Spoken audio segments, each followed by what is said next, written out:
राम राम सा जय माता जी री। आज आपने बता रही हूँ नयो साल लागण वालो है।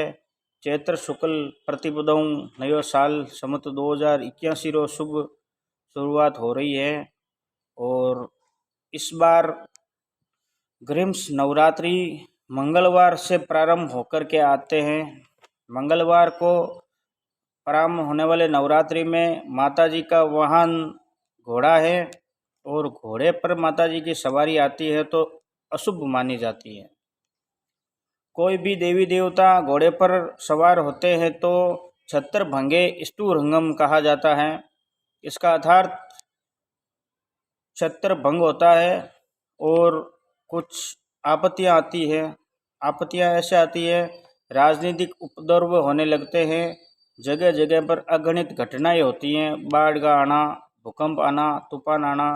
वैसे ये सब प्रभाव किसी व्यक्ति विशेष पर नहीं है और जो माता जी की ध्यान पूजा करते हैं उन पर किसी प्रकार से कोई भी प्रभाव नहीं होगा। नवरात्रि शुरुआत 9 अप्रैल 2024 को घट स्थापना का शुभ मुहूर्त दोपहर में अभिजीत मुहूर्त 12:15 से 1 बजे तक का है। 12:14 से 1:05 तक घट स्थापना करें। माता जी का दीपक लगावें, कलश पर नारियल रखकर पूजा करें और घर में भगवान की सभी तस्वीरों को सफाई करके वापस घर का देव स्थान पुनर्स्थापित करें। जो रेगुलरली पूजा करते हैं और नवरात्रि में घट स्थापना नहीं करते, घर में केवल साफ सफाई करके ही भगवान की पुनर्स्थापना करते हैं, उनके लिए सुबह का मुहूर्त चंचल लाभ और अमृत वेला सुबह 9 बजे से 1:30 बजे तक का शुभ मुहूर्त है। मंगलवार होने के कारण इससे पहले कोई मुहूर्त नहीं है और ब्रह्म मुहूर्त पंचक के कारण पंचक खत्म होंगे इसी दिन, इसलिए कोई ब्रह्म मुहूर्त भी लागू नहीं होता है।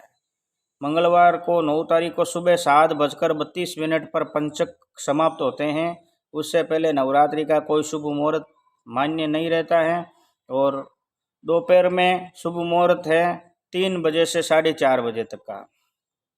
जो लोग दिन भर में काम से थके रहते हैं और उनको किसी प्रकार से समय नहीं मिलता है, उनके लिए रात्रि 7:30 बजे से 9 बजे तक का शुभ मुहूर्त है। आप इसमें नवरात्रि की मैया की पूजा करें, उपवास व्रत भगवान को प्रसाद चढ़ावें और आप आपकी कुलदेवी माता को आप ध्यान में रखा करके माता जी के आगे प्रार्थना करें।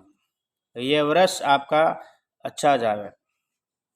नवरात्रि में चैत्र शुक्ल तृतीया को गणगौर का पर्व मनाते हैं। ये व्रत 11 अप्रैल 2024 को है।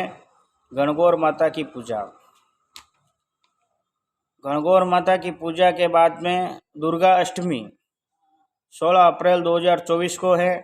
इस दिन जो लोग अष्ट माता की पूजा करते हैं उनके नवरात्रि पूर्ण होकर के माता जी का भोग लगता है। दुर्गा नवमी, जिसे हम रामनवमी भी कहते हैं, रामनवमी 17 अप्रैल 2024, चैत्र शुक्ल नवमी 17 अप्रैल को है। चैत्र महीने में दशमी को धर्मराज जी की दशमी कहा जाता है। इसी दिन से धर्मराज जी के व्रत शुरू होते हैं, इसलिए धर्मराज जी की दशमी 18 अप्रैल को है। एकादशी जो इस बार एकादशी आने वाली है वो है कामदा एकादशी। कामदा एकादशी 19 अप्रैल को है। फिर आती है विष्णु द्वादशी। कोई लोग व्रत करते हैं विष्णु भगवान का, तो इसी दिन से आप द्वादश का व्रत शुरू करो। ये फर्स्ट एकादशी होती है, उसको बोलते हैं अपन विष्णु एकादशी, विष्णु द्वादशी। 21 अप्रैल को प्रदोष व्रत है और 23 अप्रैल को हनुमान जयंती और साथ में है श्री दर्जी समाज के गुरुदेव पिप्पाजी महाराज की जयंती, वो है 23 अप्रैल को। तो चैत्र शुक्ल पूर्णिमा श्री हनुमान जन्मोत्सव इस बार 23 अप्रैल को मनाया जाएगा। श्री हनुमान जी महाराज की जय। सब भक्तों पर हनुमान जी कृपा दृष्टि रखे और शुरू होते वर्ष में नवरात्रि आती हैं, इसलिए आप अपने कुलदेवी माता आप सब पर मेहरबान रहें पूरा वर्ष आपका अच्छा जावे और हम आपसे यही भगवान से प्रार्थना करते हैं, आप सब सुकुशल होवें, मंगलमय भगवान की कामना करते हुए सब प्रकार से धर्मों रहित होकर के गौ माता की सेवा करो, भगवान की सेवा करो। ईश्वर भक्ति में सदैव शक्ति है। जय गौ माता, जय गोपाल।